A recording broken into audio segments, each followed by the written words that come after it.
Imagine yourself for a minute as a young child. You are searching through a patch of clovers at the local park to find that one four-leaf clover you know must be there. Hundreds of little stems with leaves on top, but not a single one has four. You spend hours searching for this four-leaf clover, and suddenly you notice it. There, sitting amongst the three leafers, is the reward of your search. Excitement fills your body as you reach out to pull your reward out of the earth. As you lift it up towards yourself, you stop. A wave of disappointment and sadness flashes over your body. You realize that the clover you've just found isn't a four-leaf clover. It isn't even a clover. It's just a stupid garden weed with two ripped leaves. That there is what it felt like to watch After Earth. On the surface, After Earth looks like the perfect movie. A sci-fi coming-of-age action film starring none other than the Fresh Prince himself, William C. Smith, and directed by the mind behind some of the greatest twist-ending films of all time, M. Night Shyamalan. Sitting down and watching it, you couldn't be more wrong. The movie is an unfocused train wreck of a film with horrible character and setting design that fails to even come close to the standards of a good sci-fi story. A good sci-fi movie must have fleshed out characters with unique personalities, while still remaining relatable so that us as the audience member can be like, hey, that's something I would do. A great example of this is Katniss from The Hunger Games. Katniss has unique character qualities, such as the great bowmanship, awkward social skills, and her strong independence. These qualities are relevant to Katniss's character due to her backstory. Spoiler warning, although you've probably already read the books or seen the movie. Katniss grew up learning how to use a bow to hunt from her father. That way she could get food for a poverty-ridden family while still earning some money on the side. Her dad died and her mother shut down due to this, meaning Katniss had to act as the parent figure for her sister Prim and also provide food and money for her and her mother. Growing up after her father's death, getting attached to someone was hard, as she fears losing people she cares about. This makes it hard for her to form relationships and hence form social skills. These three events form the foundation for Katniss's character qualities. This means that all her qualities are believable for her character and allow us to relate to her through similar emotions, grounding us in the reality of the story. Then there's Katai. What on earth was his character meant to be again? A whingy boy with little respect for his father and his superiors? When I think of this character, the first thing that comes to my mind is, this guy has no respect. I'm sure I'm not alone in saying that I don't relate to this character whatsoever. He's given little to no backstory, except for him being trained as a cadet. But if he's being trained as a cadet, who literally needs to take orders from his commanders and superiors, why is he so disobedient to his father? Katai almost never listens to his father in the dangerous situations he's brought up against. He also barely has any lines, which is a common theme with most of the characters in this film. And the lines that he does say don't contribute anything to the story. The only lines that are important to the story are Will Smith's lines narrating over his son's journey. I don't want to relate to a character who doesn't even speak for himself.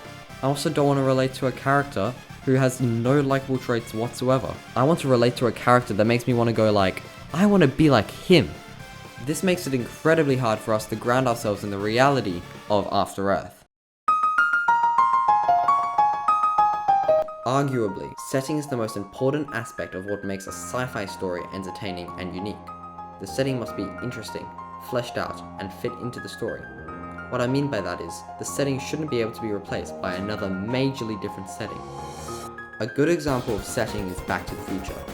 The setting here is interesting as it explores the past through the eyes of someone from the future. We can see the progression of the town Hill Valley between the time periods, creating connection between the elements in these two time periods. Marty's actions in the past impact the future's setting, creating a unique premise. The most important part about Back to the Future setting is that it is important to the story. If the past were set in a different time period, how would Marty impact the events that got his parents together? How would Doc believe Marty about the flux capacitor if he hadn't even had the dream about it yet? The plot in Back to the Future is so deeply entwined in its setting, you couldn't change the setting without the plot completely falling apart. Then we move over to After Earth. Why is this movie set on Earth again? Oh yeah, it's in the title, how special, but in all seriousness, why couldn't this movie be set on another planet? The setting has no uniqueness, being the average uninhabited planet that Harrison Ford and the gang visit for 0.1% of their movie's runtime, because the setting's that damn boring. The only reference to Earth in After Earth setting is that all the animals have evolved to kill humans, which in itself is complete nonsense. Why would these animals be evolved to kill creatures that left this planet 1,000 years prior? Even if this is the case, the major conflict isn't even between one of these evolved beasts. It's between a literal alien. Why? Why is this movie based on Earth? They could have crash landed on any other planet that was home to some super unique feature or some super unique creatures. But they chose boring old Earth where we live, but with evolved versions of animals we already know. It introduces no unique elements that could make this story interesting. If you want Earth to be a good setting, maybe have the characters interact with actual elements of Earth that are interesting, such as the broken down human civilization. For example, instead of going to get the beacon from the tail of the broken ship, maybe they go to the broken down civilization and find a radio beacon to send out their broadcast. That way, Earth actually has some plot relevance, unlike the Earth we see in After Earth. This would have added tons of extra depth to the film, but instead, After Earth's setting has no plot relevance and is extremely boring compared to other settings such as Hill Valley from Back to the Future.